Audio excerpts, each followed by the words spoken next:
Purchase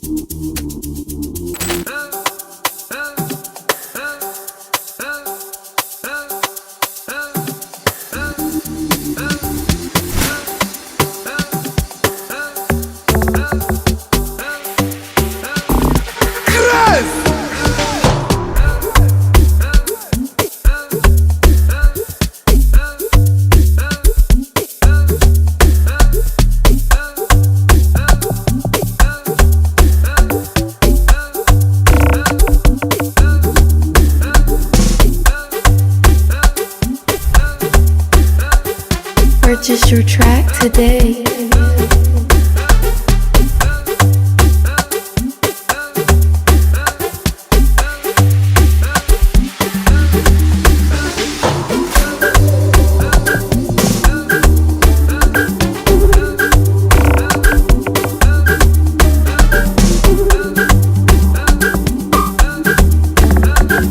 Purchase your track today.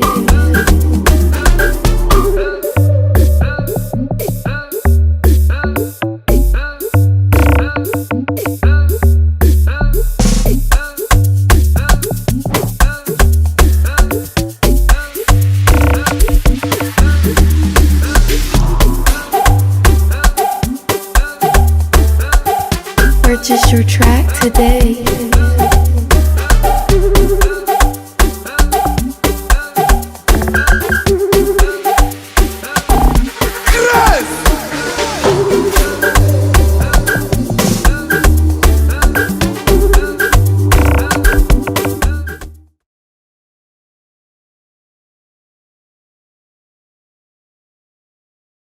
Okay, so I'm going to first go around to each one of my panelists. Please give us your name as well as a quick snippet of your background. So, Eche. Hey everyone, I'm Eche Emole. I'm one of the co-founders of Afropolitan. At Afropolitan, we're building the best-in-class network of Africans in the diaspora and on the continent in different fields. And I'm looking forward to this conversation today. Thank you. Hello, everybody. My name's Alex Hiyashi. I just flew to Japan today. I'm representing Emurgo Africa. If anybody knows what Cardano is, we've been working with Cardano from day one. I'm very excited to be here. It's my third time in Ghana. Very nice to meet you. Thank you. Afternoon, everyone. My name is Titus, and I'm the of Web3. Probably right. Yeah, sorry. My name is Titus, and I'm the founder of Web3 Accra, which is a decentralized network building community and educational engagement within Web3, mainly in Ghana. I'm also the custodian of a DAO called Ghana Unity DAO, and I've been in the tech space, Web3 particularly, or should I say crypto, for the last 11 years. And my hope is that we'll be able to share some knowledge that is going to be inspiring and help us to continue to build and evolve this ecosystem. Thank you. Hey everybody, my name is Alex Yamashita. I'm the co-founder and managing partner at Culture Capital. We're a Web3 venture fund. And let's see, about myself, I'm half Taiwanese, half Japanese. And I've been in crypto about 8 years now, since early 2015. And I'm also one of the original members at Metacartel Venture DAO, which is the oldest and still living investment DAO in Web3. Thank you for having me too. All right, thank you everybody. So I think the first thing that I want to just talk about, because we do have a mixture of people in the room. You know, some people are deep into the Web3 space, some people are not. Some people are like, okay, I've heard about it, but I don't really understand. So can we just talk about simply what Web3 is? But I think what's going to be more important is if we can talk about what is the difference between Web3 and Web2? Like, why is this transitioning happening right now?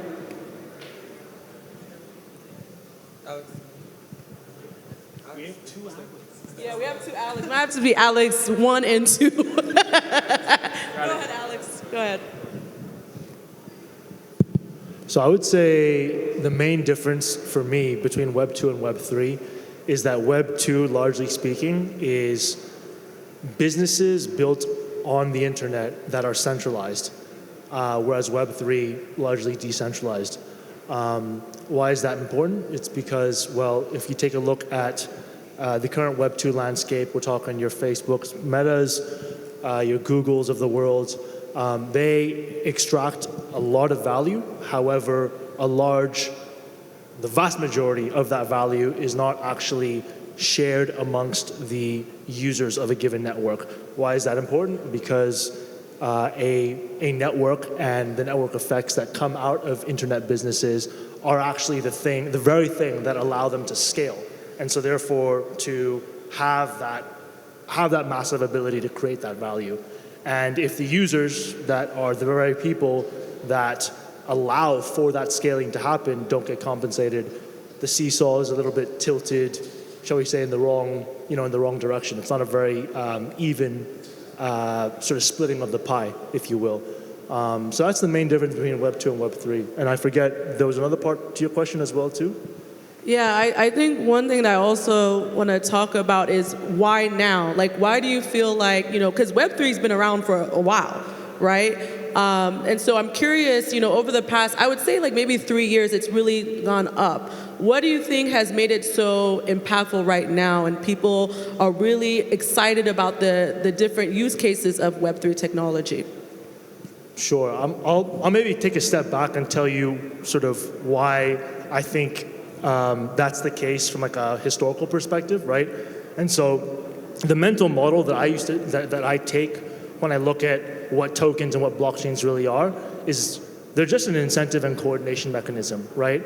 And so if you take a look at, historically, the last 400 years, we've largely been using the joint stock company as the model that humans use to coordinate each other, to organize, and to incentivize each other. Now, prior to the 16th century, before there was such a thing called a company, that concept, right? Things were done very differently, right? It was basically a ruler who had power and who had resources who would just basically say, do this or else. The company evolved, and it was able to evolve because roughly 400 years ago, we started to have a functioning legal system which was separate from the whims of one ruler. Fast forward to today, you've now had this, shall we say, this evolution, or sorry, this innovation rather, called the internet, right? And the internet, just like a legal system did 400 years ago, has given us new internet-native tools now to have a new incentive and coordination model. And that essentially is what Web3 is in a nutshell. And I would say the reason why recently it's become, I think, especially relevant, because we've been seeing a lot of this technological change that's creating fissures, right, in not only our economies, but in our societies as well. And that's led to things like, political instability and whatnot. And so I feel as if just taking a step back, if we look at things from like a multi-decade, multi-century perspective, people are looking for answers. How can we now have a different model to organize, to coordinate, to incentivize each other that maybe hasn't existed just yet? And so that's it. Yeah, and I like that you talked about people are looking for a different model, a different way of organizing. So I think that's going to shift me to my other, question, and this specifically to Eche and Del. We're co-founders of Afropolitan, so we're building a community, and as well, Del, you have built a really strong Web3 community specifically in Africa.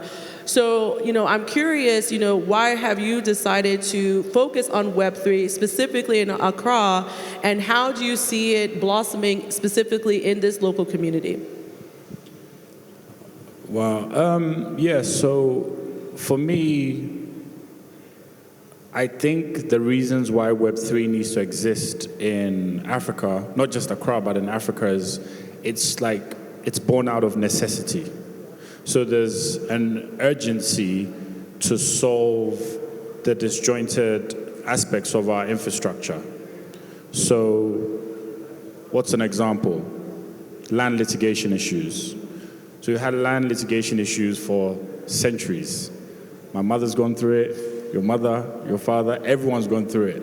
And so when you have those kind of issues that can now be put on the blockchain, all of a sudden, you have a situation where you're making things a lot more efficient. So this isn't some sort of like fad. Oh, they're doing it in the West, so we have to do it over here. We actually need it, right? And then you have examples of things that are not necessarily Web3, but they have attributes of Web3. So like mobile money, right? Where all the vendors and everybody here trusts it. And it's somewhat an aspect of a decentralized system. And the market seller can use it, and the corporate person can use it. And so when I thought of Africa in that sense, I'll go back to the main statement that I always make is that we have so much potential. The productivity levels are not as high as they can be. So one example of that is we have 70% of the world's youth in this continent. 70% of the world's youth in this continent, the GDP of Africa is only 2.9 trillion. And then you have 5 tech companies that basically have 10 times the market cap of the whole entire continent and employ less than 10 million people. Why is that?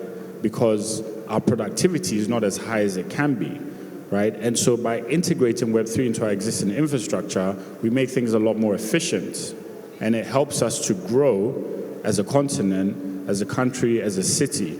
And so my motivation is to make my community a lot more efficient. That's mainly it. I think, did you have another? Yeah, no, that was okay, right. And also, I want to bring this back to you, Eche, as well.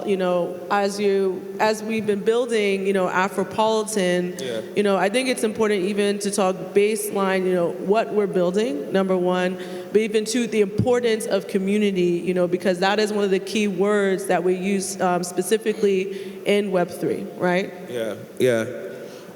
So I would say the central thesis of what Afropolitan is trying to do is this, right? We've been able to build new companies on the internet. So think Google, Facebook, right? We've been able to build new currencies on the internet. So think Bitcoin. Our central question is, can we build a country on the internet, right?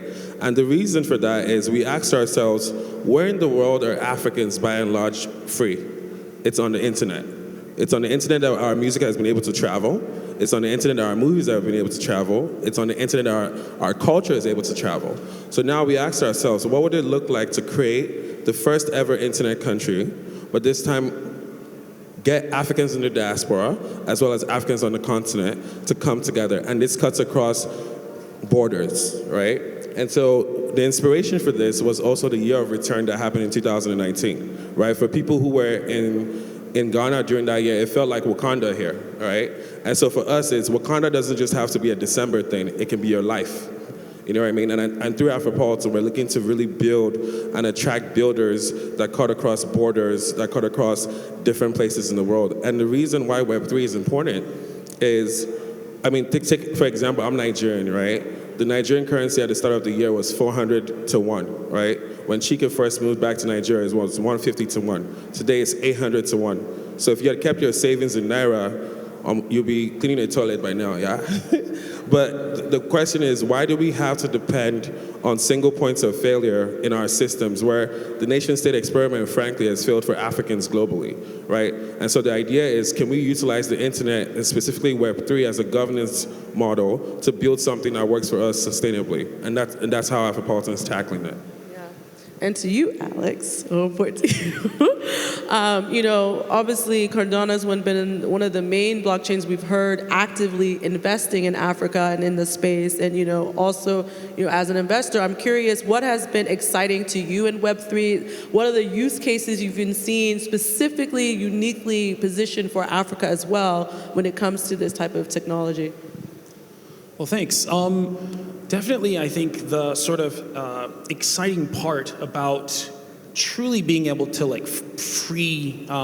give new opportunities, kind of like what you were just mentioning. There's very little limitations in the Web3 space. There's very little limitations in the metaverse space, and to truly try to connect ownership and value for it not to be lost or left behind. That really opens up a lot of new doors. Sorry, what was the other part of your question? Just some use cases. Thank you. So already we've invested in about almost 30 companies in Africa. Quite a lot of them are very straightforward, like basic payment systems and remittance systems, and some other very innovative ones as well. But one example of our investments that was very eye-opening to me, I had only been, I'm living in Nairobi right now, but I had only been living there for like 2 months, fresh off the boat. And right away, I'm hearing this guy pitch this idea of this very innovative payment system that I would have never thought of, definitely not in Japan, and I've been all around like Southeast Asia or Europe, and you just don't really hear about these new ideas. There's like insurance policies that communities, I think they're pretty common throughout Africa, but they're very common in Kenya, where you have certain communities create like a pool of funds, and they're designated to certain people that need them. And that sort of community mentality and that sort of different structure that you don't really see in the developed world is definitely very exciting to see happen. And it's a really, really good use case, I think, for Web3 technology. And I think another thing that I want to talk about, another facet that I think has been quite interesting in Web3 is the ability for people to invest, right? And you know, one of the main things that I always push for is for the transfer of wealth among the Black community. The problem is a lot of times we're priced out, you know, whether it's we don't have enough, you know, millions of dollars, you know, as a community to come together to invest in companies, you know, whether a lot of us are not even in the VC space. And one of the interesting things I've seen about Web3 is that people with a small amount of money can come together, pool their money, create an investment group, and start to invest in Web3 communities. So I want to speak to you, Alex, about, you know, you're part of Metacartel, which is one of the more prominent investment DAOs in the space. And I think it's important to talk about this because I think this is a vehicle that we can bring to Africa among even people here that can come together, even with small amounts of money, and form almost like a VC vehicle to start invest in organizations. Yeah, is there a specific path you want me to go down? Yeah, you could go anywhere you want to go. Okay. So as Chika was saying, you know, Afropolitan has plans to incubate and create an investment DAO, right? Investment DAO, what is it? It's a group of people that come together, pool their capital, divvy up responsibilities, roles and responsibilities and tasks, i.e. to do work, and then they then take that money and they go out and invest it like a VC fund would. And in short, I think that right now, from my experience having been in investment DAOs the last, I guess, 3 now years, one of the interesting things that we are seeing is there's now starting to be interest from asset allocators, i.e. the people that control the large pools of capital, right? This is like the sovereign wealth funds, this is the large institutional investors, to actually direct money to investment DAOs as like a strategy, right?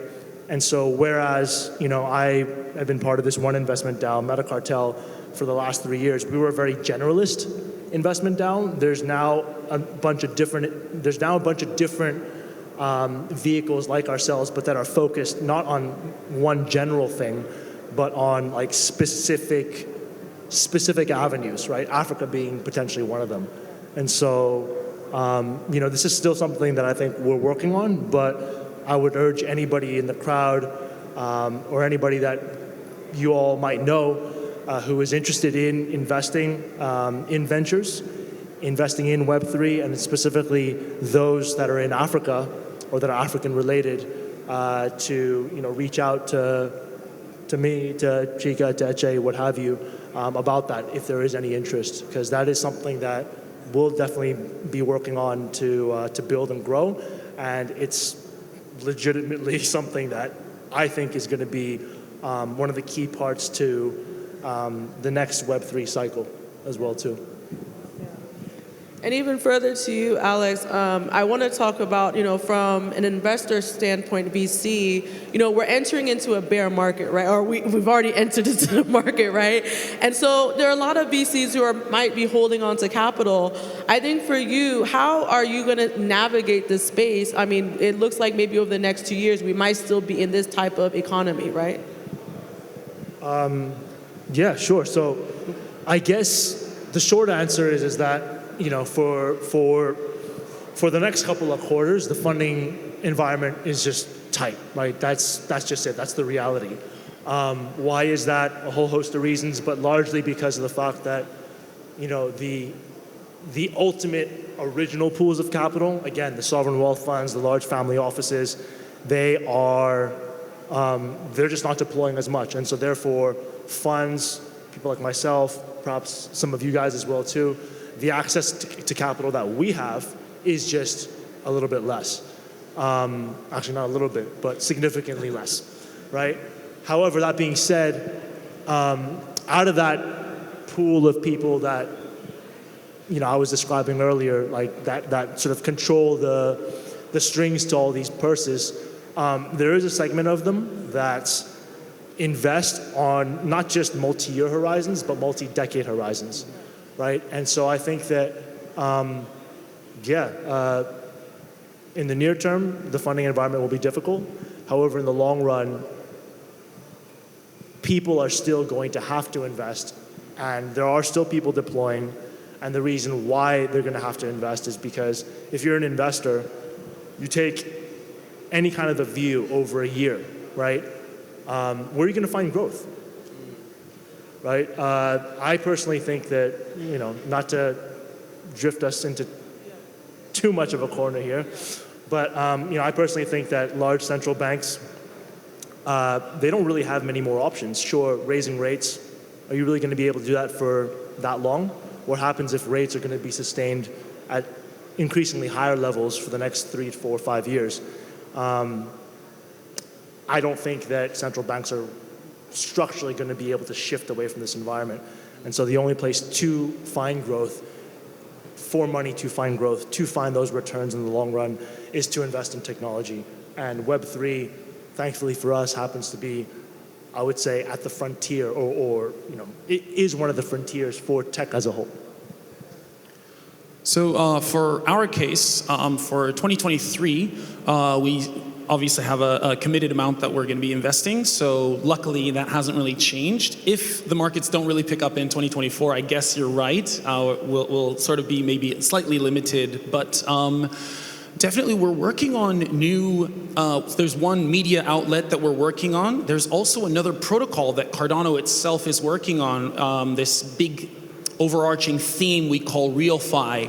How do we connect this sort of DeFi type technological advancement with real life entities, real life people, and to how to connect IDs to people, and then that space to the DeFi space to truly allow sort of institutional investors to come in to create that sort of transparency and trust is definitely something that we're working on, that hopefully in the coming years are not really going to bind us directly to the bull market, bear market situation.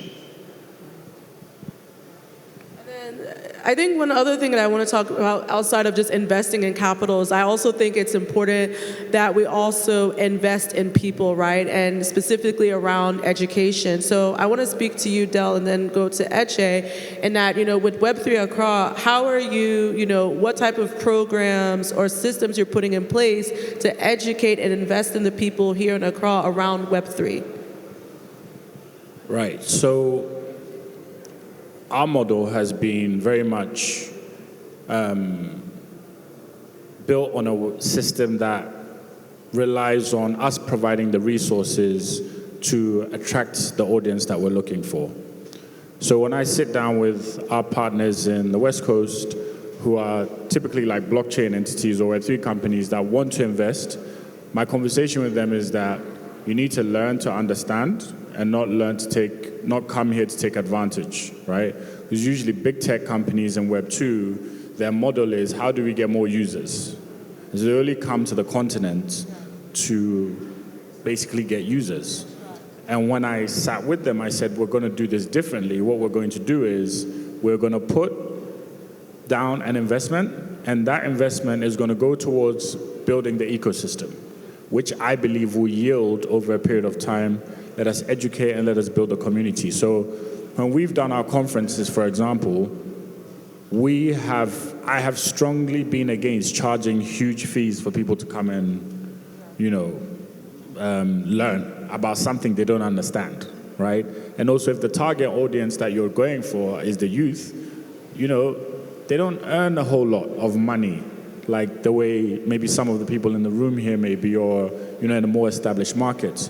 So how we've been able to attract our audience is, I've said to the chain companies that, look, I understand the game plan. I understand that we are trying to build a valuable ecosystem, but at the same time, we need to make an investment to creating an environment that will encourage these people to keep coming and learn to understand. Because if there's some 16-year-old kid who lives in a village who barely has enough data to research on blockchain, right, and probably intimidated to come to, let's say, Movenpick or the Kempinski, then you say you're going to charge them to come, we should invest that money for them in order to get that talent. So the policy is that we put our stick in the ground and try and create a free environment for people to come from all walks of life. That's number one. And then number two is collaboration, community building between us, the necessary stakeholders who are going to help us do that.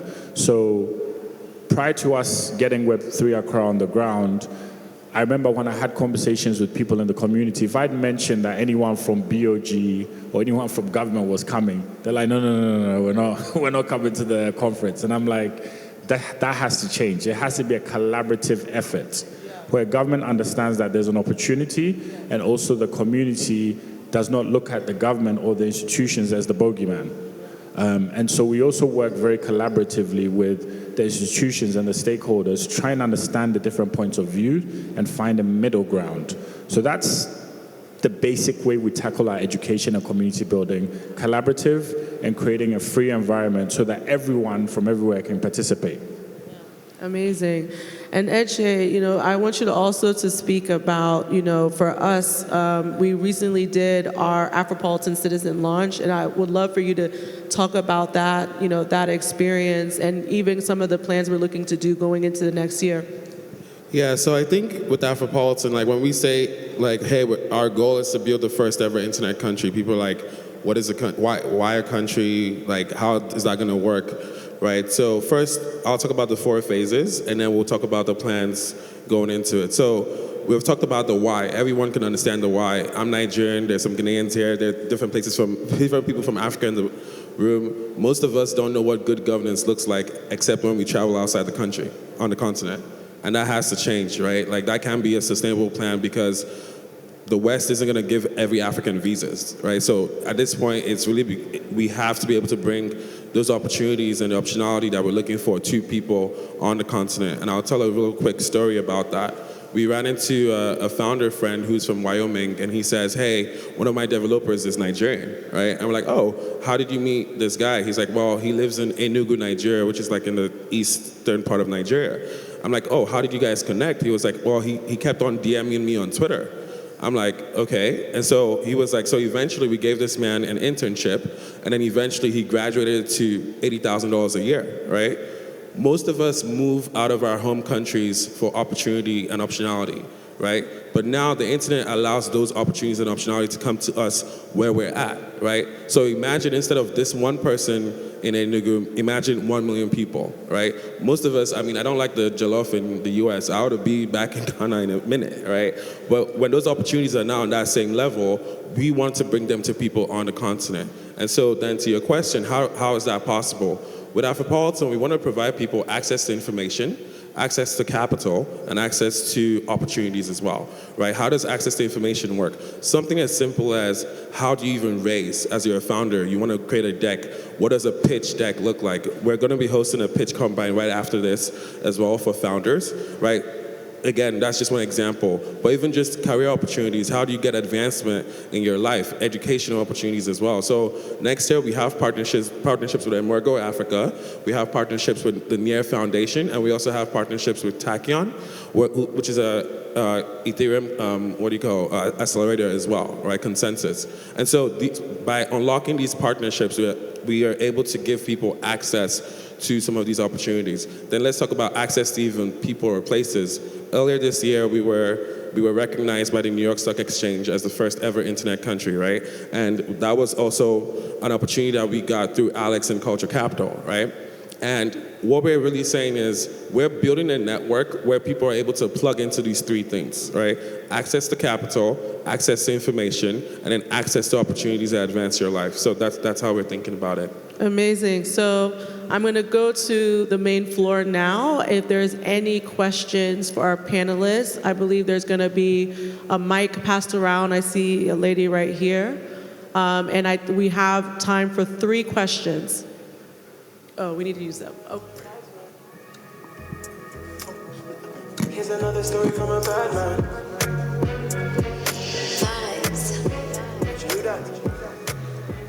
Thank you. Hi, everybody. Welcome.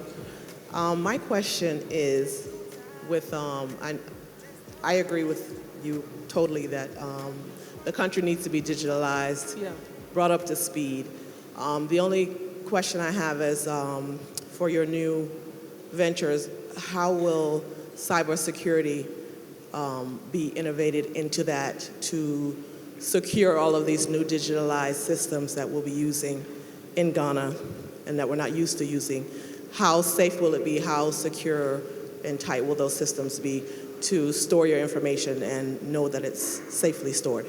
Okay, so can you be more specific? So are you talking about secure data, secure... Oh, as far as the banks' data, because even the police stations, when you go there, there's stacks and stacks of paperwork, and it needs to be digitalized, but how safe will it be to have this on a system as far as for cybersecurity? Yeah, no, that's a really great question. I think, honestly, in any sort of technological tool that you're using, you want it to be as safe as possible, as secure as possible, and also as scalable as well, right? But I always say that, like, I'm not gonna be honest with you, it's really all about trade-offs, right? When I travel across, like, Nigeria, and every time I'm trying to do something, they're bringing me out paper and pen, I'm like, bro, like, why is this not on a computer in 2022, right? And I was just thinking about the other day, every other day you hear about, oh, so-and-so data got breached, and so-and-so data got breached. Nobody stops using a bank. Like the other day I had Wells Fargo got breached. Nobody took their money out because the ease and convenience is better than putting your money in your mattress, because if they steal that one, that one's gone, right? Like, that's physically gone. So I think the way we approach technology is to say to ourselves, what are the trade-offs, right? Does this make my life better today versus what it was before? And if that's the case, you should also be willing to accept some sort of mistakes, right? But the idea is it shouldn't get to the point where it then defeats the whole purpose of using the technology in the first place, right? But any technology that you use should be super safe, should be secure, and also should be scalable as well. Right?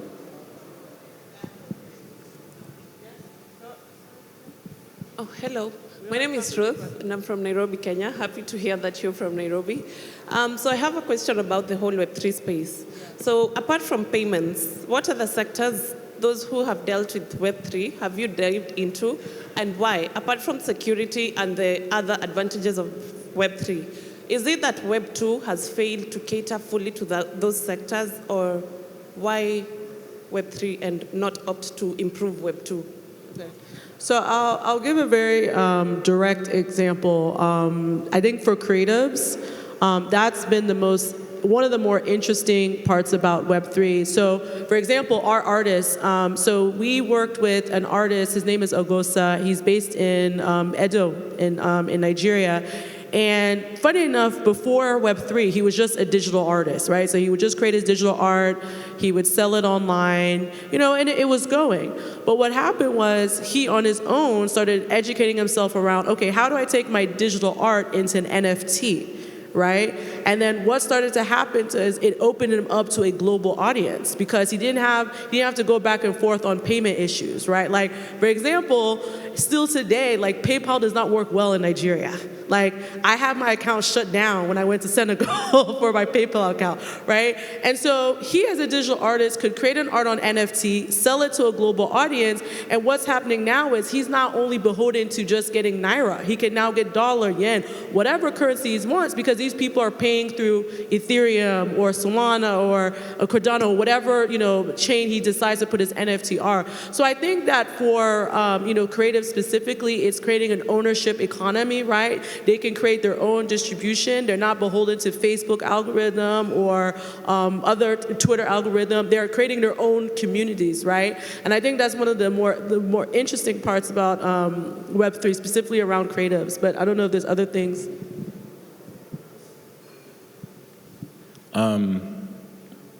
Probably add another example to that, which is surrounding our IP in Africa. And so you look at examples of like our traditional cloth or music, and it gets copied and counterfeited in the Western society, and we can do nothing about it. We have no control, nothing. So through the medium of Web3, when a local designer creates something, they can now digitalize it, put it on the blockchain, and have a smart contract attached to it in a way where anytime it's used, they will receive royalties for that. To me, that's a great thing. And I'm not saying that can't be done through Web 2 in some way, but it is a lot more robust when you're doing it through the medium of Web 3. So for me, the IP factor for Africa, where we are leaking valuable dollars, that is an area where Web 3 can really make a huge difference to some of the various industries across the continent.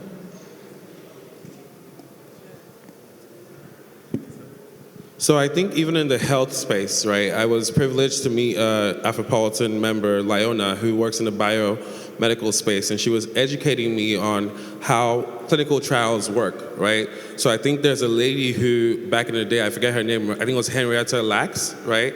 They got a lot of patents from her cells, right, since the 60s or so. And her family never got any sort of compensation for that.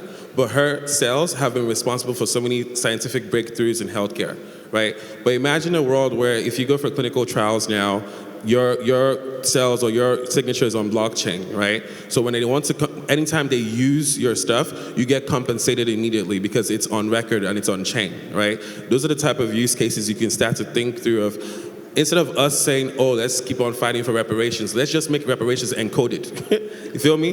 The minute you use my stuff, my money lands. Like it should just be right there, right? Because right now, what happens in the Web 2 space is it's centralized. You still have to go begging and pleading and negotiating and hoping people are fair to you, right? This time, we're saying that with this blockchain technology, it's transparent, is accountable, is immutable as well, and everyone can go back to the ledger of record and say, this is how much was earned, this is how much was disbursed, right? So, yeah.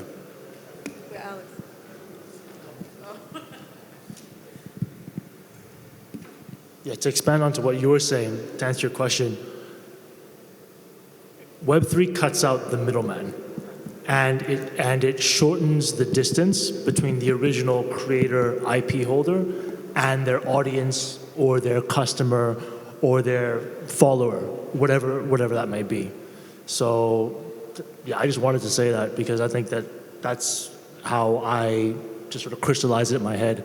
And I think you were also asking a question earlier too about cybersecurity. To add to what Eche was saying, this is still, I think, a relatively long ways away, but ultimately in the model that what he was talking about, you as the user, you would actually own your own data, right? So it's not so much that you would have to trust a third party to keep it safe, but you would actually have access to it and you would own it, right? So trade-offs again, right? Now, if you're not organized and you forget stuff, well, maybe it gets in the hands of the wrong people. But that's, again, a trade-off that you can choose to make. You can decide to opt in or opt out. Okay, is there any more questions? One more question. Yes. Where? Yeah. Oh, okay. Great. So my name is Nikwe. I am Ghanaian. In Africa, we play catch-up a lot, where we get onto trends at a later date. I was happy when the panelists spoke about learning here instead of taking advantage. My question is, do we have plans to go to the grassroots? For instance, TechConnect is happening because all of us here already know about tech. But the guy on the streets who might know about computers does not have an idea of TechConnect, right? So going to the grassroots, given the younger generation or the new generation to come, the exposure into Web3 may get us where we want to go faster. So my question is, do we currently have plans to tap into that pool of talents and comparison to people who may already have an idea and want to expand? Thank you. Yeah, I think that's a brilliant question. Hold on. Before you answer that, we want to combine the question because of time. Okay. So before you answer that, sure. Let the lady, yeah. Thank you. So my name is Priscilla, and it's amazing that we are looking at how the future of work in Africa and how Africa is becoming an amazing marketplace for global organizations. So I'm looking at the story of Asia and how Asia kind of also gradually got into the same groove. I want to find out how we're focusing on diversity, equity, inclusion, and justice for the regular African who is looking for opportunities in the global space, because we also need to focus on the fact that these global organizations could actually exploit African talent. So what are we doing in terms of DEIJ? Thank you. You can answer the first question. Thank you. Should I go for the first? All right, cool.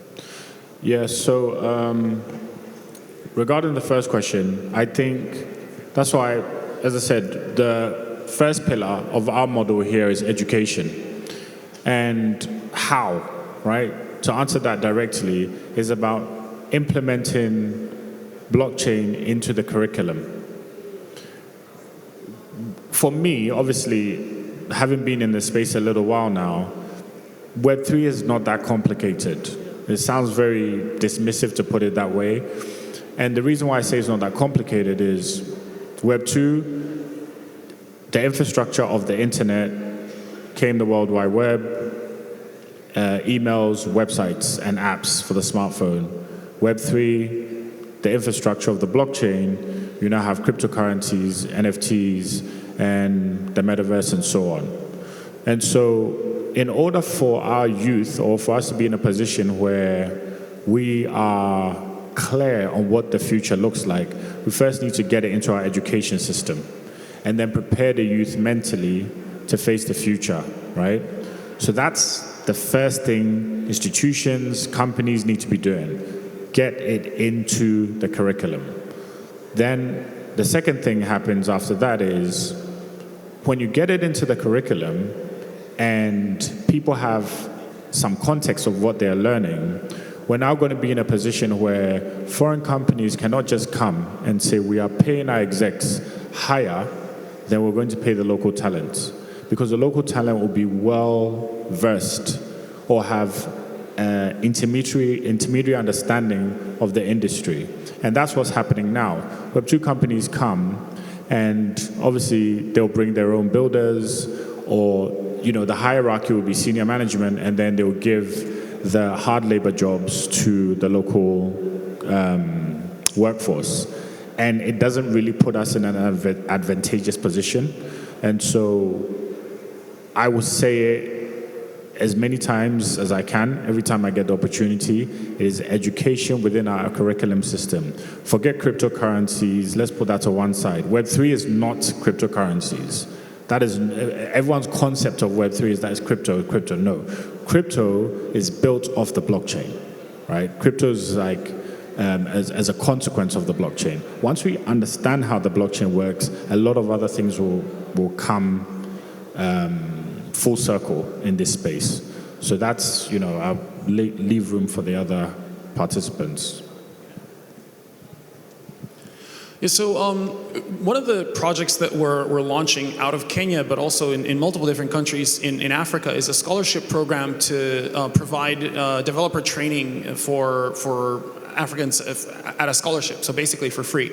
So there are products like that or projects like that. One of them that we're running, it's called Power Learn Project. You might have heard of it. We're like promoting 1 million devs for Africa.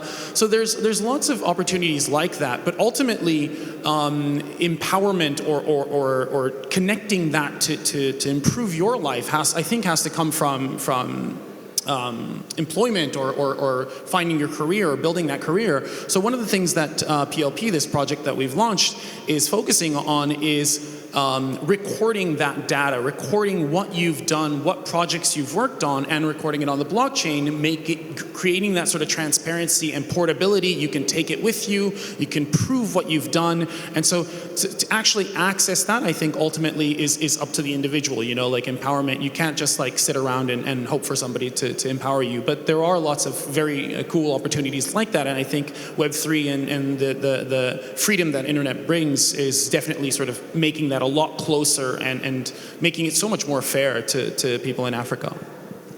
No, we're at time.